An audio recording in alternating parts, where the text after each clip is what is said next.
it is. foam. Yeah. It Even the was metal. foam, the metal ones. Yes, you're right. Yeah, because we would always sniff it, and especially And as sometimes when I'm we're kind of singing rude with and then it. it touches. Oh my goodness. Well, hi everyone, and welcome to Tea Talks with Suanesha. And today we have an amazing guest. I'm really excited to introduce Alexia Daily, your singing realtor. Are you still doing that? I'm kind of backing off of that a little bit. It got a bit much for me. Yeah.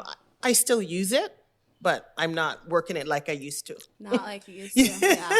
It But was people a good still branding. call me that. Yeah. It was a good It is branding fun. technique, and I think a lot of people that have known you over the years, Yeah. they're always gonna think The singing the realtor. singing realtor. Yeah. Yeah. I get asked about it almost every day. So yeah. So we have Alexia Daily with us, a real estate agent for several years. Yeah. How many years have you been doing Over a this? decade, about 13 now, I think, 12, around there. Yeah. 13. So it's been a while. Quite experienced with it. You've seen a lot, experienced a lot, and you still love it. Yes, still love it. yeah. Still, it's changed over the years for sure. Yeah. And real estate definitely has its cycles, but it's a great career, and I absolutely love it. If you love people, you'll love real estate. Okay. So tell us a little bit more about your profession, your experience, just who Alexia Daily is. Yeah, so Yeah. I started this journey many years ago, and Years ago. like many people, I used to watch a lot of those TV shows, and I was young mother. I think my son was probably one. My Okay. youngest was probably one. The other one was maybe 4, somewhere around there. And I wanted a change in career for sure. And I was fascinated by real estate for many years prior to that. And I thought, oh, is this something I could do? Not sure, because it's not 9 to 5. You don't have a steady income, which I'm sure you know. Yeah, we're gonna talk about that in more You'll details. talk, but for yeah. sure. Yeah. So, but anyways, decided to bite the bullet, and I stayed in there, and I've been steady, and my business has been growing every single year, and I still love it. Of course, it has its challenges, but I think the positive aspects of real estate certainly outweighs all of that. And what I love most about it is that you can be yourself. When you work in the corporate world, you gotta follow a certain way of doing your job, right? Yeah. Walk that straight line. But I find at real estate, people really are allowed to be who they are, and you can allow your personality come through. That's why I became the singing realtor. Right? So that part of it's really, really good. Yeah. And I think a lot of people coming into the business, and hey, I know it's an overloaded profession, and I'm sure you're aware of that. Everybody knows a realtor. But I think the strong ones, the cream always rises to the top. And Yeah. we have an extremely high attrition rate. So if you can last, I would say 5 years, you're good. But you lose about 80% of realtors within 2 years of getting their license. So this is why the numbers are very high, because people are always coming in, coming out. It's harder than most people think. Wow, I didn't know that information. Yeah, Okay. because it looks fabulous on TV, right? You're like, oh, they're selling everything.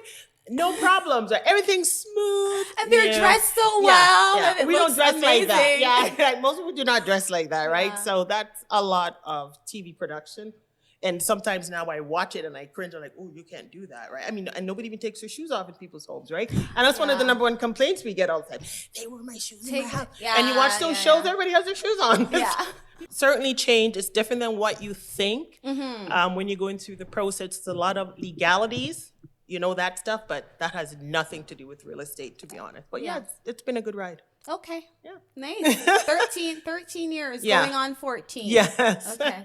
And so education. So what does that process look like for somebody who is considering transitioning into real estate? What are they expected to what level of education are they expected to have? What are the certification processes for becoming a real estate agent? Okay, good question. Now, one of the great things about real estate, I think it's the great equalizer in terms of professions that you can get into, because you can go in with just a high school education. You do not need a degree, even though I'm finding, it seems to me that most agents probably do have a degree of some sort or a college diploma, but it's not required, because sometimes I think the more educated you are, the more difficult it can become, because it really has a lot to do with your persona. And if you get so caught up in the minutiae of details, right, then you really miss out on connections, which is what really this business is about. So Humber College has the course. I believe it's you get 2 years, 24 months to complete it. Okay. So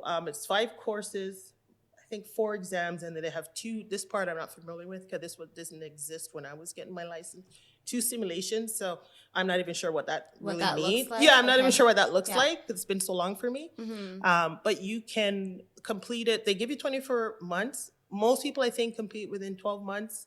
Doable within 6, but it's really, really tough, I think, to do it within 6, especially if you're working. A lot of people, real estate often is a second career. Yeah. Right? Yeah. You've noticed that, right? So 6 months would be pushing it, but it can be done.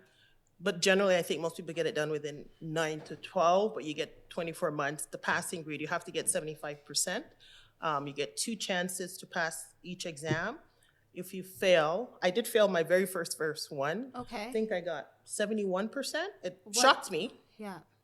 The very first one does weed out a lot of people. I think it weeds out maybe about 80% of people who are trying to get. Yeah. But why would you give up after the first try? Yeah. It's very challenging. It had a lot of math.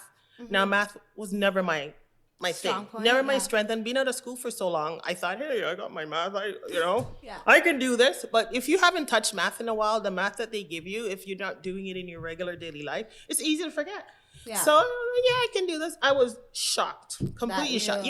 Completely shocked. But hey, a lot of people fail. Around, What I did was get a math tutor. I got a math tutor just to refresh me with this high school math. Yes. And then that helped. And then I got 96 or something. Like it was really, from 71 to 96. Oh, it was really, really high. Okay, so it is doable. It's doable for sure. Yeah. So don't give up. Anybody who's listening and wants to do it, a lot of people fail the very first exam. Okay. A lot of people. And we have a lot of people who are engineers, teachers, firefighters that come in and do this and do the job. So you do have a lot of very, very bright people.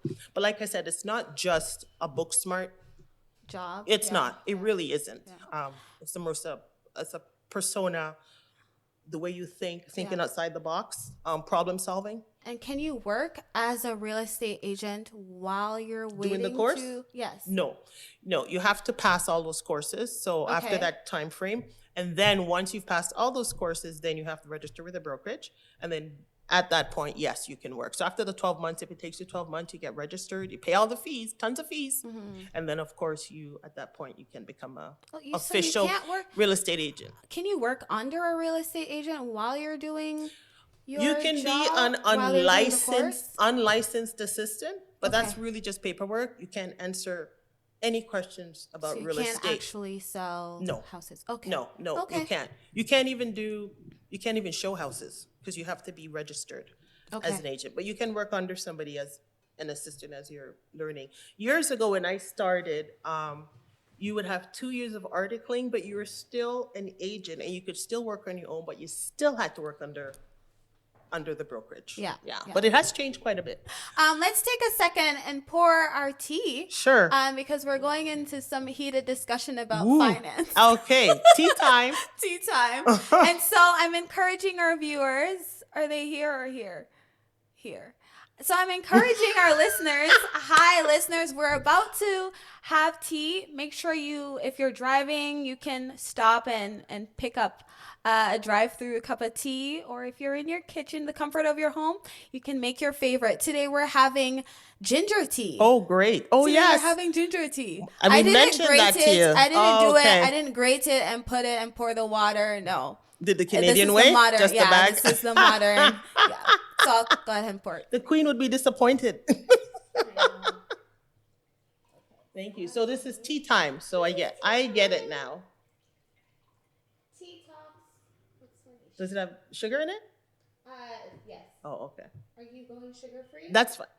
Did you tell me you were going? No, that's fine. Do I look like somebody who needs sugar? But that's okay.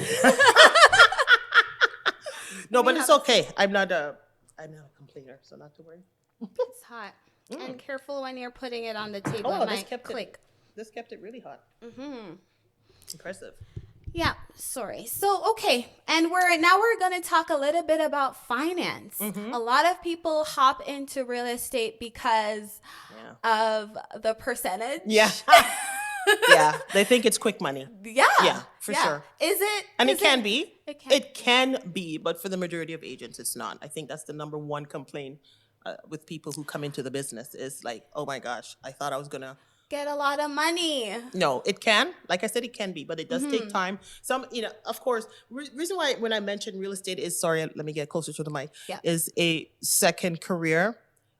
It helps you because then when you have a sphere of influence to pull from, that will help you. But if you're just a fresh-faced kid, 18, 19, 20 years old, who wants to work with you? Very difficult, right? This little young man You're comes like, into they're not going to close the deal. They're not very going to close difficult. the deal. Of course. So it's possible. I'm not saying it's not. It's possible, but it's important that they have a mentor within the office, and it's important that they actually listen to the advice from the broker. So they will advise the younger ones, dress as professionally as can so you can look older. Yeah. Right? Especially when you're dealing with, I'm going to say people 50 and over, you're coming from the generation where how you present yourself is super important. Very important, Right? yeah. And even your generation, I mean, if your doctor shows up looking like he's not professional, you're going to question. You're going to question, Absolutely. right? So I it is. questioned my doctor, and she just had pink hair, and I love pink, but I didn't even know I had that bias in my mind. I have it too. Yeah. We all do. We all Most do. people do, right? So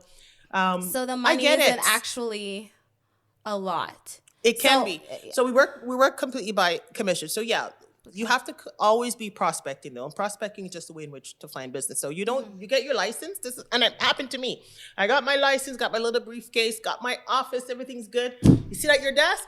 Where's the business? Where do you think it comes from? It doesn't just show up at your door. You have to start networking. You have to network. yeah. Yeah, there's a lot of processes in place in order to find business. Your biggest bang for your buck for sure it's going to be repeat clients, referrals, networking with other business people that often helps.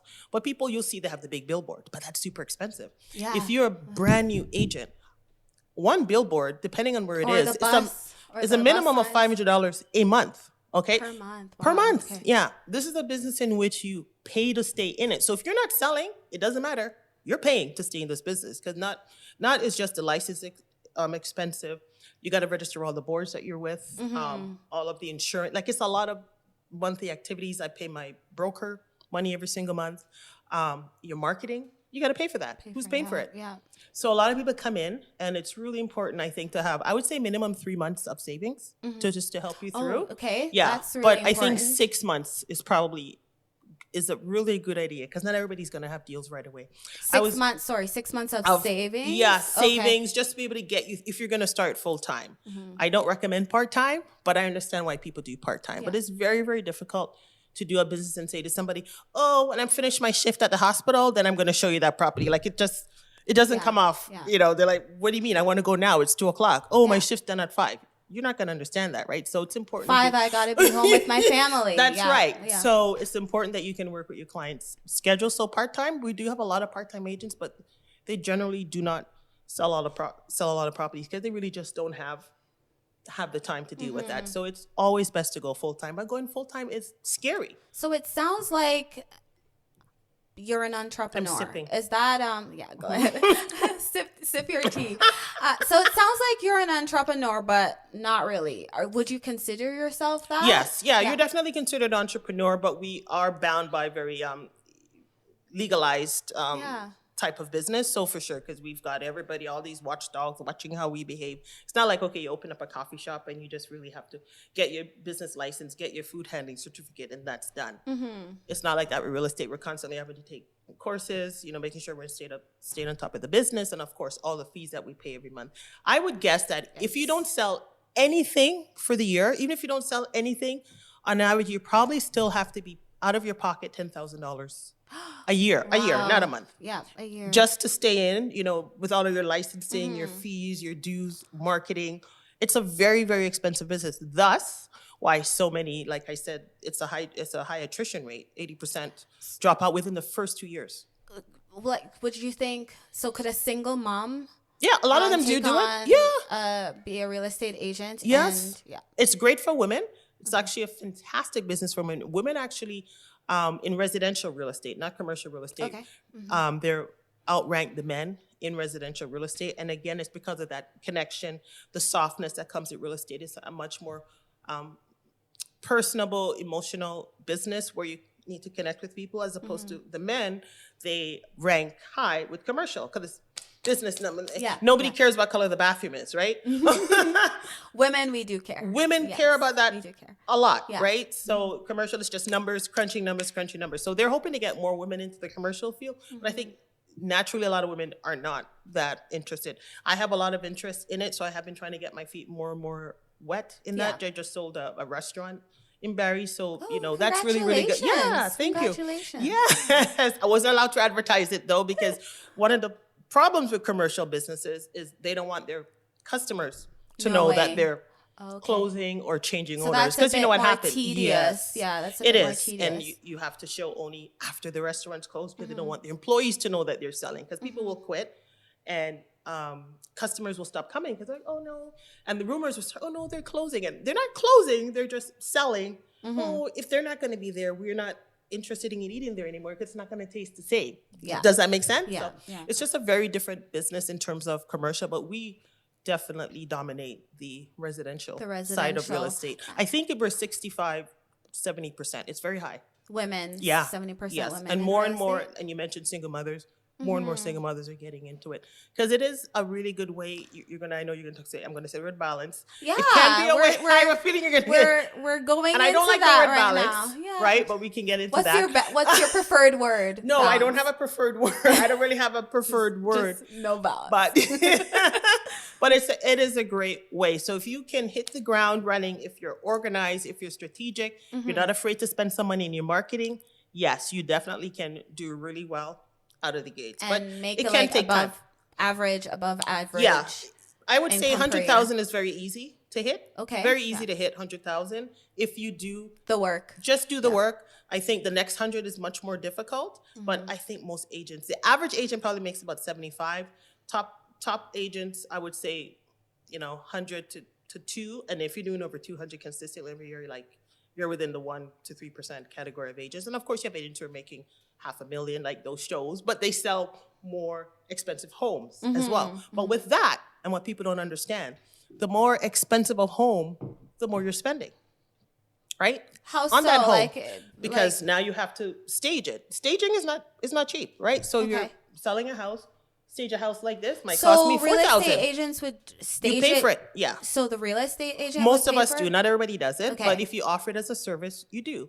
And the ones who don't do, a lot of clients don't have that kind of money. I'm thinking that a real estate agent who offers staging would probably take a higher percentage. Yeah, not necessarily a higher sales. percentage, but it helps you to seal the deal a little bit better. So you offer a lot of things, like you might offer cleaning, dump and runs, whatever it is, right? But the higher the home, I mean, I don't want to say $1 million. $1 million doesn't mean anything anymore. I'm gonna say $2.5 million home easily can cost the agent $10,000. So they're like, why is the commission so high? Yeah.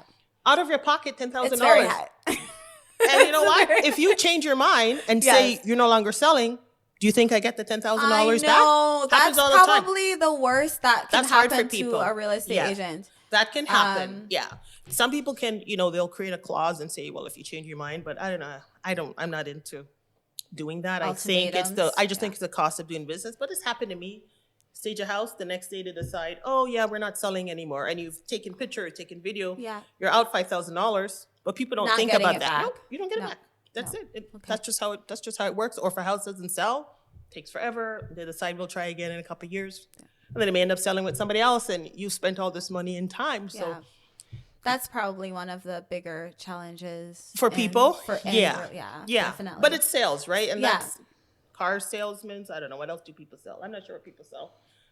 Windows, It's the cost furniture. of doing business. So it's the cost of doing business, and commission work is not for everyone. Not everybody can handle the level of pressure. Inconsistency as well. Like, you don't know what we're gonna make next month, and that might cause some anxiety. Yeah. Yes. Yeah. I know an agent. I'm not gonna say who she is, because I don't think I should say that, but she works with one of the top or maybe sidekick. You could. I don't know. Sidekick. And I said to her, why would you join this agent? Does when I mean good business, like over $500,000 a year. I said, why would you join that team? She said, you know what? The anxiety. The same word you use. The anxiety of having to worry every month for if you're going to get paid, where your money's going to come from. She just couldn't deal with it. And even though she did well, she didn't want that. She goes, now that person, because when you're in a team, that person takes the lead. So they take off all the burden, they take care of all the bills, and they send you the lead. You started a team. Congratulations. I started a team. Yes. You saw that. Yeah. Yes. The Alexia Realty team. I'm still building it, but it's time for me. I've been talking about it. I know. Excuse me. For a while. So, if ever I know somebody who's qualified to send start them my a team. way. Yeah. Let's just go into balance a little bit, because we talked about the single mom, and I know that you're happily married with 2 sons. Happily married. Why would you say happily? Because I know you. It's subjective, right? And you're also it is. I'm just kidding. And you're also very active on social media. Yeah. So I just wonder, how do you juggle all of that, and what advice would you have for someone who is considering going into real estate? Because I know when I was buying my house, we bugged our realtor a lot. We would call them anytime we think of something and ask a question. So how do you balance that? You just really have to, and again, not everybody can handle that, right? And I mean, a lot of real estate groups, and I see all the complaints, and of course, that's one of the complaints, right? But again, you have a sense of urgency. Certain clients, for sure you have to be available. Some needs more babysitting than others. Totally get it, right? And that's like any job. You're a nurse. Yes. I'm sure you have, what do you guys call them? Patients? Patients that are a little bit more needy than others. That's right. Yeah. And you still do it with a smile. Yes, absolutely. So you have to enjoy it. You enjoy it, right? So you have to just have the right attitude, right? And again, they can fill your head, but you just have to think long term. It's such a anxiety-laden process. And I think the moment you forget what it feels like to be in that position, then you've lost that connection to real estate. I always remember, what was it like when I was buying, and what was it like when I'm selling? Because we all feel the same thing. Agents are probably the worst when they're doing it for themselves, right? They're basket case. And I said, remember that feeling. So when that client calls you 1,000,000 times, or they're not sure, or they've changed your mind, always remember what it was like for you, because you would be no differently. So just really encompassing that level of humanity in the process, because I may know literally everything about the process, but they know this much. They know nothing. All they know is, I see a house I like. I like it.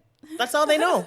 So it's up to you to guide them through that process. So I think just having compassion and kindness and care. I remember when I was in university, I don't know if you heard me talk about this before. I had a professor, I think it was Professor Shala, and we did an entire semester on the concept of care. And it wasn't love, because love, you can't love everybody, but you can care about people. And you can care about people that you don't love, because you don't want harm done to them. And I always remember that. I thought, wow, we're wasting so much time on this, because I was studying sociology and that sort of thing. And it made so much sense to me. And then the more we broke down the word and the problems in the world and families, if everybody just cared, it would solve all the problems, right? Love isn't it, because love can be fluid. Because love is an emotion, right? You love this, you love your nails, you love your hairstyle, but tomorrow you hate your hairstyle. That's true. But you can always have that basic fundamental of care. And I think, I don't know, personally for me, I really try to keep the level of care in all of my clients, and just having that compassion for them, and that's how I get through. But in terms of balance, I don't think that it takes away from your family time. You have to plan. So you really have to time block. But I have a supportive husband, so that makes makes a lot of a difference. Shout out to the supportive husbands, right? For sure. The Bible says that women are the helpmeet, but I'm telling you, I think my husband is such a helpmeet for me too. And you have to.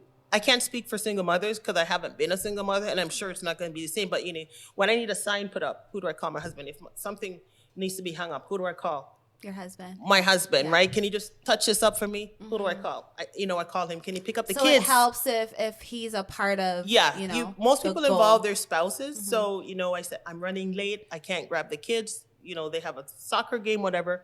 Sure, I'll take care of it. But you have to communicate. And he complains that I don't communicate sometimes enough. You're a really good communicator. Well, in terms of when it comes, he likes things on time, right? I'll be like a minute before the deadline. I'm like, could you get the kids? That sort of thing. But that is what definitely helped me is you have to have good communication and with your spouse, just to let them know what you need and what kind of help you need so that they can help you. And then, of course, when they understand your business and they see it's doing well, and then, of course, you compliment them and say, thank you so much. I couldn't have done it without you. That sort of thing. I think that really helps. For sure. For sure. But yeah, being alone with it is difficult. You're going to have parents. I've seen agents with their moms sitting in the car with them in the driveway, in the driveway. And I used to bring my kids to showings. I've had a realtor bring his daughter you can as do it. well. Yeah, for sure. And in my day, I could leave my kids in the driveway and nobody called the cops. But now, if the kids, in the car, they call the police on you. Yeah. So you're naturally, well, I thought of you as a naturally extroverted person. Do you think there's a specific personality that like calls out to the real estate profession? I thought that would be the case, and I don't. I've seen such a plethora of personalities. I've seen people who are autistic get into real estate. I've seen people who can't even, make eye contact with you, and they do really, really well in real estate. Yeah. So this is when I said it's a great equalizer. I don't really know what it takes, but I think working with a sense of urgency, being organized, or if you can be organized, hire somebody who can help you be organized, having compassion, and of course being strategic, and of course the marketing piece of it. You will not have all the qualities. So whatever you do well, and the rest you want to get somebody to help you with that. But yeah, I think that's a really good question, and I would have said before, yes. You have to be an extrovert? No, you don't have to be an extrovert. And even myself, I have to adjust. And I'm actually not even an extrovert. I'm an ambivert. I don't know if you've heard of that. Is that just 50-50? Yeah, you're balanced. I am fine alone. I can go away off into the wilderness and be there. You'll be fine? No, and I'm fine, yeah. I don't think you'll be fine, Oh, Alexia. yeah, I hike all the time. Yeah, I think, I hike all the time in the bushes. I'll go down by the water and I'll read and I love camping. So, no, I love quiet time. And it could be because my world is so noisy, so I do need that quiet time. Do you find that this is a fulfilling profession for you? Like, yes, for sure. It is, and a lot of people who do really well absolutely find it fulfilling. And of course, the money you make is definitely encouraging and uplifting if you can get to that level. Yes. But when you see how happy you've made somebody, or people who have saved for years and finally they can purchase a home, or seniors are an interesting part, because usually they're in a home for their entire lives, and you usually have to work with seniors probably a good year or two, because it takes a while to get them to decide to move, and it's extremely there's a lot of memories, emotional. So there's a lot of memories in a their lot of house. hand holding, a lot of tears, but when you finally get them there and you finally find them the right location or whatever it is, property, I think it's quite filling. Those ones, I think you cry every single time. I had a client too. He put me in his will, not for money, but to make sure that I'd be the one who sold his house. He ended up passing away with the second home that we purchased together. I've and never he put been me in his will. exposed to this aspect of it. Yeah. Actually. Oh, good. Yeah. So it's interesting. Yeah. It is very It's interesting. really a people business. And if you keep that connection, some people are transactional, right?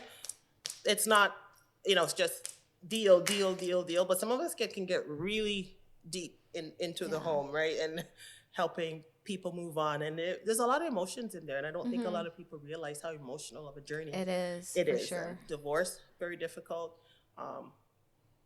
I've had people, their child died, right? And just seeing the baby room is upsetting. They have to move. Do you know what I mean? Yeah. So you've just got to be very aware of these different circumstances under which people are selling their home and be sensitive towards it. 100%, right? And like you mentioned, being an extrovert, there's times when I have to take it down, because you can read. I'm very good at reading people, so I know, okay, this person, they're not going to be able to handle big Alexia, right? Oh, wow. So then you want to make yourself smaller, so right? So you need to adjust. Yeah, you might scare them away, but I had one last question for you, but I feel like I already know the answer to it. Okay. That if you knowing all that you know about being a real estate agent and having to figure out a life work balance and just the emotions attached to it, would you choose this profession all over again if you had to? I would have done it earlier, I think, too. Yeah, I would have done it. I wish I'd done it earlier. I think, like you mentioned, the uncertainty of knowing, how you're going to eat, right? Pay your bills. That's what holds a lot of people back. Yeah. And some people have been doing it straight out of university or right at 18. I would have liked to do it earlier because what I see is how I do for my family and the time I was able to spend with my children and still run a business. I don't know if you can replicate that in any other business, right? It's got its pros and cons, and that's a definite pro. Yes, it can take over your life, so you got to be very, very careful. You have to have boundaries. So you have to prioritize, and you have to have agents as backup who can help you out. So if you can't make an appointment, you can't do a home inspection. Sometimes you go on vacation, and guaranteed. Everybody always says, if you want to make more money, book a vacation, because as soon as you book a vacation, everybody's calling you for real estate. Right? Yeah. So I would have done it earlier, for sure. Wow, that's actually really refreshing, and I'm pretty sure it's encouraging for anyone who's considering it. And just do your homework. Yes. Right? Do your homework and make sure that this is an actual profession that suits the lifestyle that you're hoping to build. Right? So follow Alexia Daily at Alexia Realty Team. You want email or website? Your Instagram. Sold at Alexia. What's your Instagram? Sold at teamalexia.com. Oh, my Instagram. Yeah. Oh, the handle. Oh, that's always. I think it's the Alexia old Realty. Folk can never remember Instagram. The handle. Alexia Realty Team. Yes. Right. Okay. Yeah. Right. I got you. The Alexia Realty Team. Sorry. I got Us old folks can never remember that stuff. Okay. Thank you so much, and thank you for joining Tea Talks with Suanesha. We'll be back with other professions. We're going to have great conversations. Stay tuned. Thank you. It's wonderful. Thank you. That was fun. Yeah, very fun. I feel like we could keep talking.